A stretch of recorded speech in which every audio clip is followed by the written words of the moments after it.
Olá a todos, sejam bem-vindos ao canal Espiritismo, a Era Nova. Hoje nós iniciaremos o terceiro diálogo do capítulo 1, do padre ou do sacerdote, depende da edição que você tem aí com você, do livro que é o Espiritismo. Porém, hoje nós não vamos adentrar propriamente no estudo. A gente vai fazer uma apresentação breve de algumas colocações, de alguns movimentos psicológicos, pedagógicos que são utilizados nesse capítulo, nesse contato entre Allan Kardec e o padre. E nós vamos fazer essa breve introdução para a gente entender como cada um se sentia, como era a troca de ideias, para que a gente entre de coração aberto neste estudo, para que a gente não entre com um preconceito, que a gente possa aproveitar o melhor que esse capítulo tem a nos oferecer como ensinamento. Então, rogamos a Jesus que nos inspire, que derrame sobre cada um de nós a sua luz. E para iniciarmos essa introdução, eu trouxe como homenagem aos padres, aos sacerdotes, este livro aqui, ó, Imitação de Cristo, de Thomas de Kempis. Sendo que Thomas de Kempis é um arcebispo mártir e ele é um livro admirável e popular. Thomas de Kempis nasceu em 1380 e se tornou, em 1391, tomou o hábito dos regulares de Santo Agostinho no mosteiro de Santa Ana. Ordenado sacerdote em 1412, ocupou durante sua longa vida o cargo importante de mestre de noviços. Faleceu em 1471, com 91 anos, para a época uma idade muito avançada, levando à posteridade, além dos 4 livros de Imitação de Cristo, muitas obras ascéticas, entre as quais se destacam as seguintes: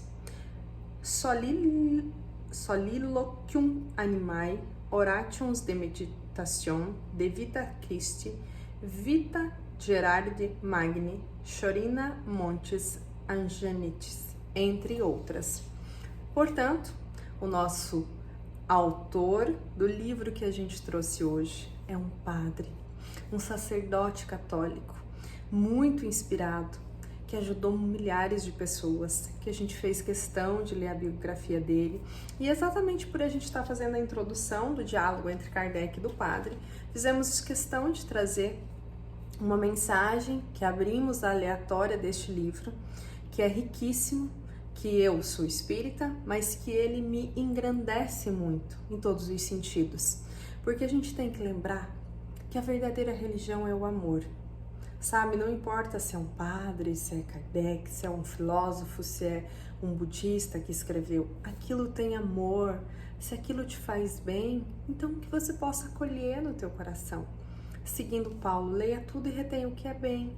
Este livro aqui é um livro iluminado, abençoado, eu tenho ele já há um tempo, eu comprei ele por indicação de um outro orador e divulgador espírita, que ele, nas entrelinhas da sua fala, ele comentou sobre o livro e eu fiquei curiosa e fui ver e adquiri este volume. Realmente, ele é profundo. E hoje, aberto ao aleatório, caiu no capítulo 23, esse aqui, das 4 coisas que produzem grande paz. Eu vou ler só as pequenas 4 coisas, tá bom?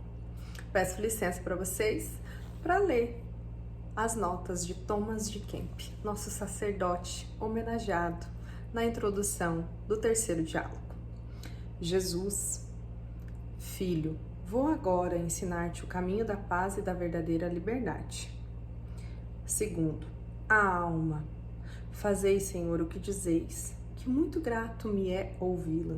Terceiro, Jesus, filho, trata de fazer antes a vontade alheia que a tua. Prefere sempre ter menos que mais. Busca sempre o último lugar e sujeita-te a todos. Deseja sempre e roga que se cumpra plenamente em ti a vontade de Deus. O homem que assim procede penetra na região da paz e do descanso. Quarto, a alma. Senhor, Este vosso discurso é breve, mas encerra muita perfeição. Poucas são as palavras, cheias, porém, de sabedoria e de copioso fruto. Se eu as praticasse fielmente, não me deixaria perturbar com tanta facilidade, pois todas as vezes que me sinto inquieto e aflito, verifico que me desviei desta doutrina. Vós, porém, que tudo podeis e desejais sempre o progresso da alma, aumentai em mim a graça, para que possa guardar vossos ensinamentos e levar a efeito minha salvação. E aí o capítulo segue com 2 orações, que nós não vamos ler, só vou ler o título para vocês. Uma é oração contra os maus pensamentos e a outra é oração para pedir o esclarecimento do Espírito. E aí a gente vê a riqueza da fala de Thomas nessas pequenas linhas, onde ele cita Jesus, onde ele aconselha como ter paz, como nos relacionar. Na verdade, a mensagem quer dizer isso, como nos relacionar um com o outro. E aí, a gente já pegando esse gancho da mensagem, a gente vai ver que o terceiro diálogo é um relacionamento profundo entre Kardec e o sacerdote. O terceiro diálogo é composto de 20 questões, pelo menos na minha edição aqui, e que o Kardec recebe o padre para uma troca de conhecimentos. Por que uma troca de conhecimentos? Porque o padre ou o sacerdote é uma pessoa intelectual ligada à igreja, que as pessoas procuravam ele para poder pedirem conselhos, para poder pedir como tá aqui, como encontrar paz, sacerdote, como eu devo fazer, tem uma oração para isso. E ele estava acostumado, né, no sacerdócio dele, a atender as pessoas, a se dirigir, a aconselhar. Mas naquele momento ele procura Kardec e ele pede autorização, ele pede licença para fazer alguns questionamentos, aos quais Kardec recebe com alegria, com prazer. Kardec é gentil com ele. E aí a gente vê já de antemão que há um respeito entre ambos, porque assim como o padre era detentor de um conhecimento, Kardec também o era. Então há uma troca. E aí nós notamos uma gentileza de Kardec, uma manutenção no trato com as palavras em relação ao sacerdote. Por isso que a gente precisa fazer até essa fala introdutória, e hoje nós vamos ficar só nessa introdução, tá? Para colocarmos alguns pontos para vocês, porque daí vai ficar mais fácil, a gente vai pro texto com outro olhar. Eu mesmo, primeira vez que eu li, a impressão que eu tive é que tinha ali uma certa rudeza, ou seria até como que eu falo? Que eles poderiam entrar em contradição ou discussão, mas não. Analisando depois pela segunda vez, com mais propriedade, com mais atenção. E até com um estudo em grupo que eu faço com este livro, a gente observou que, primeiramente, Kardec não entraria num diálogo para poder ter um conflito, ele não entraria em combate com o sacerdote. Assim como a gente viu nos diálogos anteriores, não houve um combate nem psicológico, nem físico, nem moral, nem mental, não. Kardec queria uma troca de conhecimentos, uma troca de saberes. E aí o padrão psicológico do padre aqui eu tenho o meu saber, eu detenho o meu saber, mas você também tem o teu saber, né? Então aí é uma troca meio equilibrada de saberes, é como 2 professores. Cada um tem uma disciplina, e nesse caso o cristianismo, a mesma disciplina com olhares diferentes, com formas diferentes. Então o que eles queriam era uma troca, uma complementação. Aí a gente observa logo no início do diálogo que Kardec coloca os limites deste diálogo, os limites desta conversa, os limites desse relacionamento. Ele deixa claro as fronteiras das quais ele quer trabalhar. E aí a gente vai ver isso no nosso próximo estudo continuado, né? Nesse sentido. E aí a gente vê assim uma educação, né? Uma empatia nesse sentido. Eles procuram ser empáticos um para com o outro, porque ambos têm essa consciência de que ambos detêm esse saber. E aí a gente vai verificando que ele vai se desenrolando, que vai se aprofundando, e aí a gente vê um aprofundamento desses saberes, um aprofundamento das dúvidas da doutrina que o padre queria tirar, né? E aí a gente vai vendo essa dança muito bonita entre os dois, né? De igual para igual nesse sentido.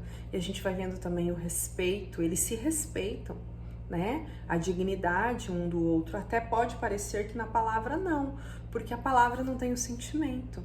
Mas a gente precisa ir além da palavra. A gente precisa fazer algumas análises. Como esse sacerdote estava se sentindo quando se dirigiu a Kardec? Como Kardec recebeu esse sacerdote? Como vocês acham? Reflitam um pouquinho aí. Qual era o sentimento interno do sacerdote? Alegria, né? A gente pode dizer que é alegria, que é prazer, né? Que é uma sede de conhecimento, de troca, porque ele está se dirigindo a Kardec, então ele vai alegre. Quando a gente vai aprender algo que a gente quer, quando a gente vai se abrir ao novo, a gente vai com aquele entusiasmo, com aquela alegria. E Kardec o recebe com o mesmo, porque ali tinham oportunidades de uma troca, né? De um dinamismo de troca. E aí a gente vê uma caridade de ambos os lados, um respeito de ambos os lados, uma segurança de ambos os lados. E aí a gente vai vendo também que Kardec vai deixando claro o caráter consolador da doutrina, porque o Espiritismo tem essa missão, é o consolador prometido por Jesus. Porque quem procura o Espiritismo? As pessoas que precisam de um consolo, de um amparo, de uma explicação lógica, racional pelo aquilo que lhe aconteceu, pelos fatos que se advieram na sua vida. E o Espiritismo dá isso, ele nos dá esse consolo, né? E aí a gente vai vendo isso também no decorrer, o quanto é consolador. Porém, qual que é o objetivo de Deus, nosso Pai? É que todas as religiões, todas as unidades, elas se unam em uma só, entende? Porque a verdadeira religião é o amor.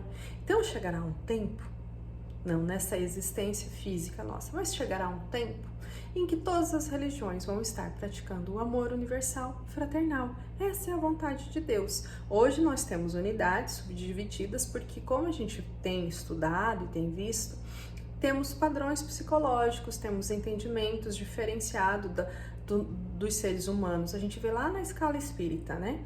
Cada pessoa vê as coisas de uma forma. Então, cada religião tem uma forma de explicar. Cada pessoa se encaixa na religião que lhe aprove, que faça sentido ao seu coração, que o seu raciocínio consiga captar, consiga atuar junto. Entende? Por isso que temos muitas religiões. E aí, a gente precisa conviver com essas pessoas, não é mesmo? Mas a gente precisa lembrar alguns pontos.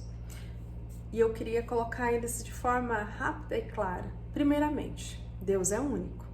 Então, todos nós somos seus filhos. Portanto, todos nós somos seus irmãos perante Deus. O meu irmão decidiu seguir tal religião, eu decidi seguir o Espiritismo, outro decidiu seguir isso. Então, a gente está se relacionando com os nossos irmãos espirituais. Correto até aqui? Ok. Para mim, a verdade do Espiritismo é a que consola o meu coração, é a minha verdade. Talvez seja o que eu tenha de melhor para mim, entende? Para o outro, o catolicismo, o evangélico, a umbanda, o candomblé, o budismo, o protestantismo, o islamismo e aqui uma infinidade de outras religiões, vocês me perdoem se eu não citei a religião de vocês, é a verdade que habita aquele coração, aquela pessoa, é aquilo que faz sentido para ela, é aquilo que a consola, é o que ela tem de mais rico, de maior riqueza. Aí, eu vou citar um exemplo subjetivo. Vamos supor que nós somos muito amigos de uma pessoa de outro vínculo religioso e ele chega até nós para trocar uma opinião sobre algo. Como que a gente deve agir? Com caridade, como Kardec agiu aqui, com gentileza, com acolhimento. A gente pode dizer o seguinte: olha, eu entendo o seu ponto de vista, ele faz sentido, ele tem razão, eu apenas vejo diferente, eu penso diferente. Você quer conversar sobre ou não? Você dá uma opinião, entende? Você não vai impor a sua opinião, você não vai colocar, porque aquele terreno é sagrado, é o terreno do coração do outro. Talvez aquilo realmente seja a maior riqueza e você vai tirar a maior riqueza de um irmão seu? Será que nós temos o direito de tirar a esperança do coração de alguém? Não, isso seria falta de caridade. E aí, não é isso que Deus quer. Se o outro quiser conversar com você e trocar uma opinião, expor, ok. Se não, você fala assim, caso você queira, nós podemos conversar, eu apenas vejo diferente, mas respeito o seu ponto de vista. Você tem razão, se você se sente bem, fique onde está, como está, e não queira convencer ninguém, não queira impor o espiritismo a ninguém. Por quê? A gente até pode falar algo maravilhoso para o nosso coração, mas o problema não é como a gente falar do espiritismo, o que falar e como essa pessoa vai receber. Como eu não sei como o outro vai receber, às vezes é melhor nos calarmos e respeitarmos a opinião do nosso irmão, porque se para ele faz sentido, ótimo. Deus está em todas as religiões. Deus está na prática do bem, Deus está na caridade, no amor. Outro exemplo subjetivo. Estou trabalhando num local que as pessoas são de outra religião. Tem necessidade de eu expor que eu sou espírita? Seja um trabalho voluntário ou um trabalho remunerado? Não. O que vai me diferenciar são as minhas atitudes. São como eu lido com as pessoas, como eu me relaciono com as pessoas, como eu me porto diante das pessoas, entende? Isso é que faz a diferença. Não é o nome da religião que nós escolhemos, mas sim como nós agimos diante dela. Gandhi um dia falou que o problema dos cristãos, alguém fez um ataque direto a ele relacionado ao que ele seguia, né? Aí ele falou que o único cristão que ele conheceu foi Jesus, ou seja, aquilo que defendeu as palavras de Deus, as leis de Deus, que exemplificou, que curou, que acolheu, que amou. Então, que exemplo que a gente precisa seguir? Jesus, é o que está lá no Livro dos Espíritos. Qual que é o modelo e guia da humanidade? Jesus. Então, sigamos Jesus, independente da religião e do vínculo religioso ao qual nos filiamos. E respeitemos isso no nosso irmão, porque esse respeito gera intimidade, gera confiança. São formas diferentes de vermos a mesma coisa, que no final todas levam ao amor. É isso que importa. A religião que leva ao amor está dentro dos parâmetros da lei de Deus.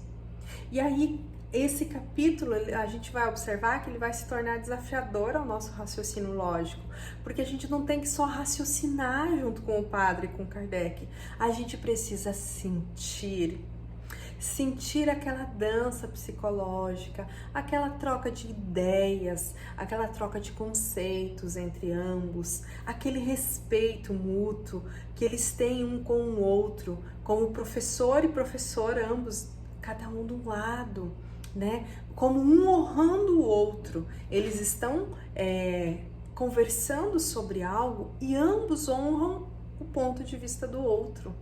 Como numa luta entre dois samurais que mesmo derrotado, ele tem o respeito ao outro e a honra, porque ele teve a honra de ser derrotado por aquele o outro samurai, né? Eu ia falar inimigo, mas não é, né? Pelo seu oponente, digamos assim.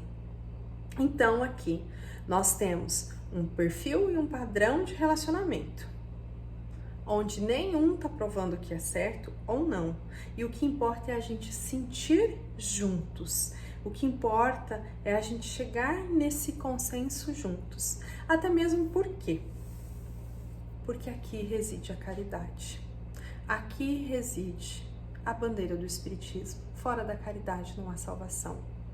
E aqui reside os ensinamentos de Jesus. E reside a lei de Deus, nosso Pai. Como o nosso Thomas de Kempis nos falou, como encontrar a paz? Das 4 coisas que produzem paz, né? E é lindo porque a gente vê que o que produz paz é o respeito ao outro.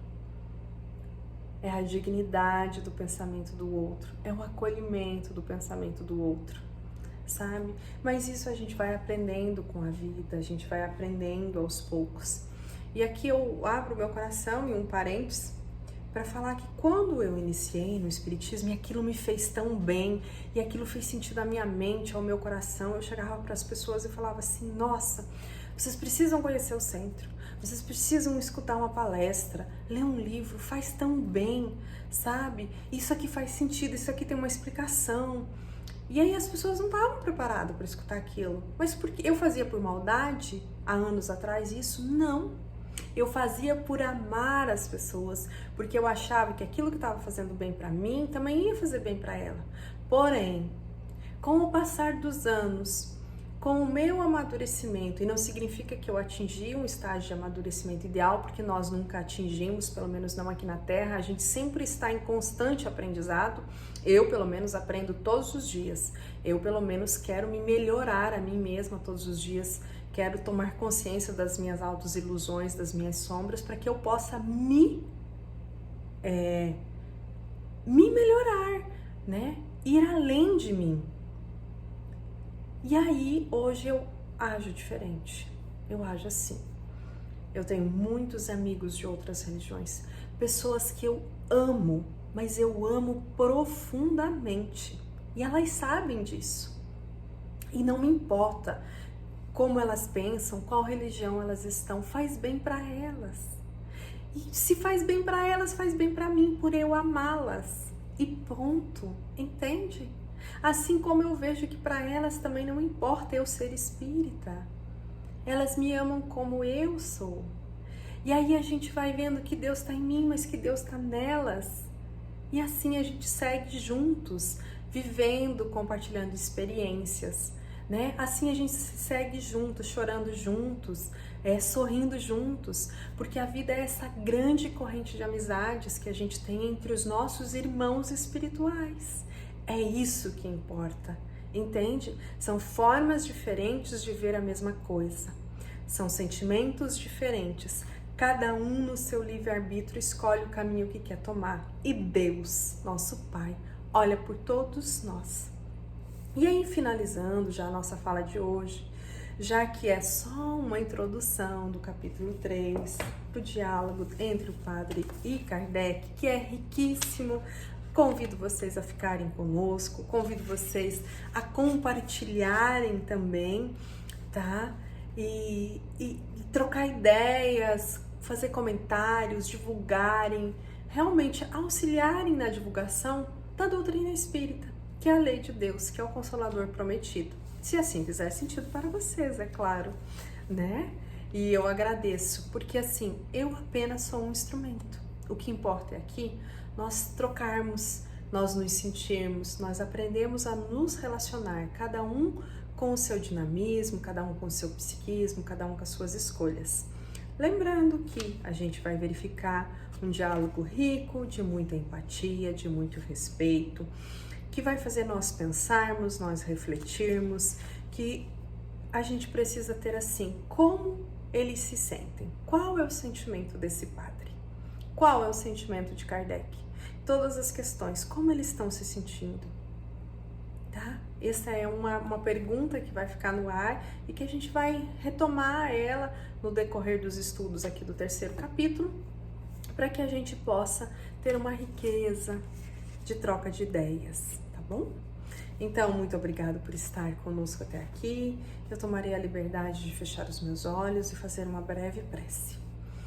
Mestre amado Jesus, obrigado por tocar os nossos corações, por abrir as nossas mentes, por dar, Senhor, a caridade que tantos precisamos. Dai-nos, Senhor, a sabedoria de quando podemos falar, de quando é melhor silenciar. Mas, acima de tudo, Senhor, dai-nos o amor fraterno e a irmandade perante Deus, nosso Pai, em todos os nossos relacionamentos, Senhor. Fique conosco e ilumine o nosso estudo, que assim seja. Iluminando o nosso estudo, que também possamos ter luz na nossa vida, paz no nosso coração. E lembrando que o que importa, como está ali atrás, o amor é o que une todos os filhos de Deus, o amor. É isso que Deus espera de nós. Gratidão a todos, fiquem com Deus e até na semana que vem.